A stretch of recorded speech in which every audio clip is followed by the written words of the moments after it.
राहुल सवलतकर आहे. मी बाणेरवरनं चालू आहे आणि उत्कृष्ट जेवण आहे इथे.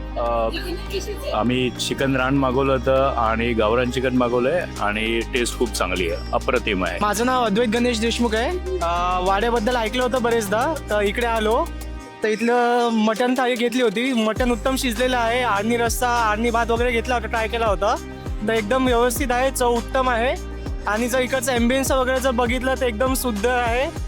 गार्डन आहे छोटंसं, मस्त व्यवस्थित आहे सगळं एकदम. पूजा आंबेकर. मी आत्ता मासवडी थाळी मागवली होती आणि मी आत्ता ही मासवडी थाळी खूप बेस्ट ट्राय केलेली आहे, अशी मी कुठेच ट्राय केलेली नाही आहे. इथला ॲम्बियन्स, जुन्या पद्धती, म्युझिक ह्या सगळ्याचा आणि आम्ही जेवताना खूप छान आनंद घेतला आणि आम्हाला इथल्या जेवणाची टेस्ट पण खूप आवडली आहे. Thank you so much. आम्ही नक्की परत येऊ आणि सगळ्यांना सांगू की वाडा हॉटेल खूप स्पेशल आहे, नॉनव्हेज आणि व्हेज सुद्धा.